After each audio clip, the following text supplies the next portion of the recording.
Welcome back, everyone. Our first show of 2019. And what a way to start by engaging the vice presidential candidate of the People's Democratic Party, Nigeria's main opposition party, Mr. Peter Obi. He was a governor in Anambra State. He served 2 terms. And now he wants to be Nigeria's number 2 man. Perhaps one of the greatest duty of that office is to superintend the economy, as things is going to be the chairman of the Nigeria Economy Council. So we'll be engaging Mr. Peter Obi within the next few minutes that we have on the program on the issues of the economy and some of the criticisms against his party and those ones his party has raised against the APC government. Thank you so much for coming on today. Thank you, sir.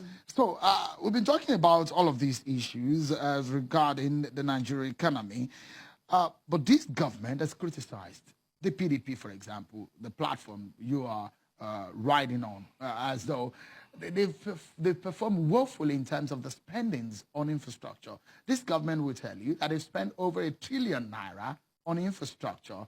You are from the southeast. They will tell you that a major factor that your people are talking about, they started work on it. So when they talk about the amount of money they spend on infrastructure, the question I ask, where is the infrastructure? Where is the infrastructure? Where is the spending?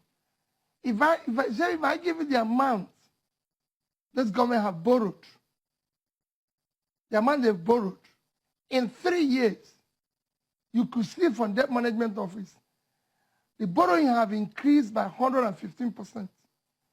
So when they came in, we're looking at about 11.something trillion. Today is 22.7 trillion. And they say that all their borrowing is for capital projects. That's what it's supposed to be. So on the average, 2016, 2017, they borrowed almost 10 trillion. And if you look at the infrastructure spending in these 2 years, it's actually under 3 trillion. So we're 7.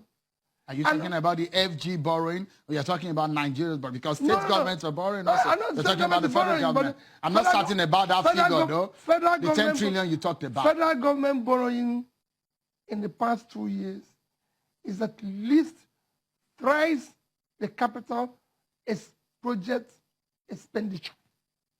I'm not saying about the budget, expenditure. And I want to know, where are those capital votes?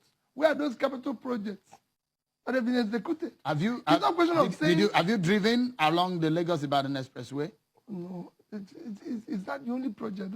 Have you used any of the... Have you seen any of the rails that they said is done? Oh, no, the rails, let me tell you. Don't go into the rails. The rails are being funded by our facilities from China.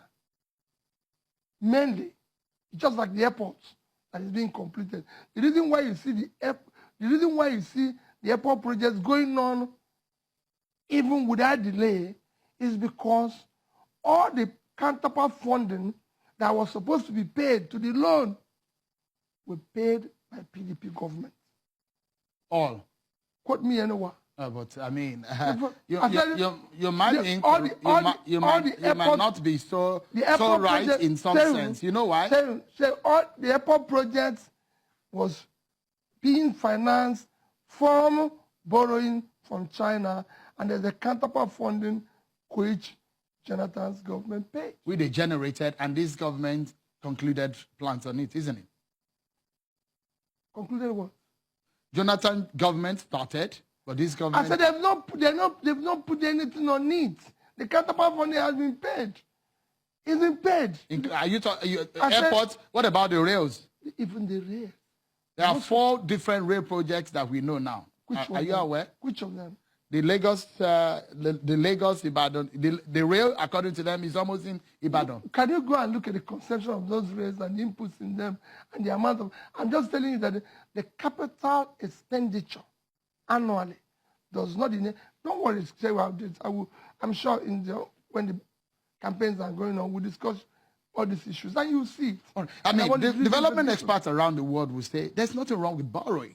If you're borrowing within the limit, you cannot. In fact, development experts will tell you that you cannot embark. You can't use your money to do some development project. It's usually they advise that you borrow to do some project. Are you saying borrowing is a no-no? Your government will not borrow. Don't go there, Shehu. I'm a businessman. And I believe I know a lot about borrowing. I'm also from the finance background. Borrowing is critical. When you borrow for productivity, then it's allowed. When you borrow for consumption, then you have a crisis.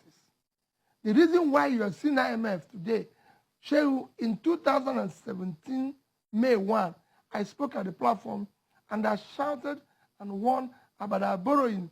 Nobody took it serious because, of course, I'm nobody.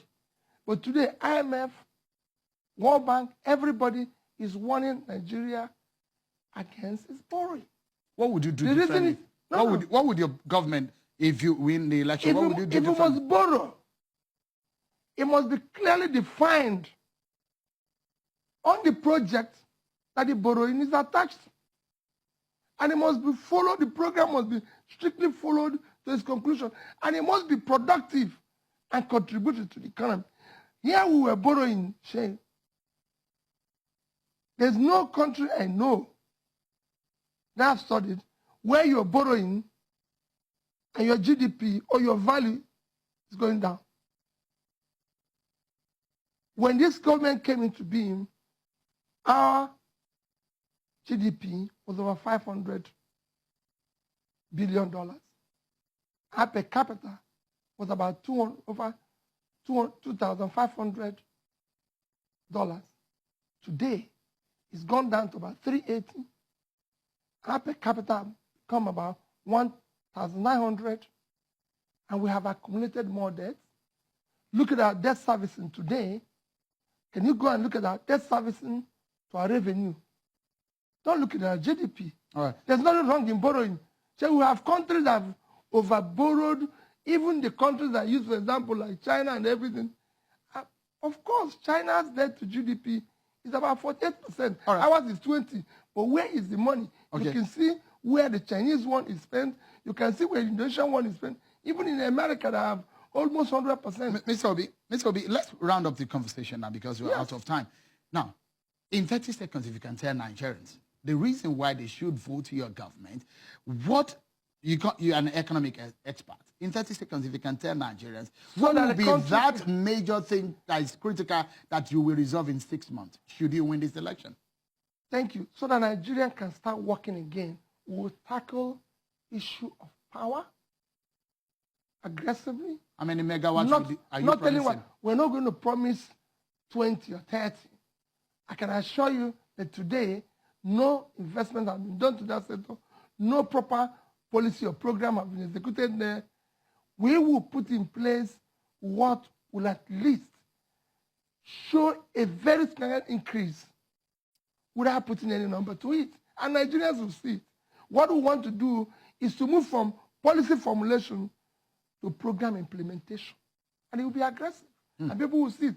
Tackling jobs, tackling issue of poverty. We will see the numbers of poverty reduce. That's what is happening in every country. Okay. We are definitely out of time. But we would love to engage you more because there are a lot of issues that we couldn't touch on. Time is not our friend on the program. Mr. Peter Obi, the vice presidential candidate of the PDP. It's a pleasure having you on a day as this. Thank you. I wish Nigeria all the best. Thank you so much for coming. Thank you.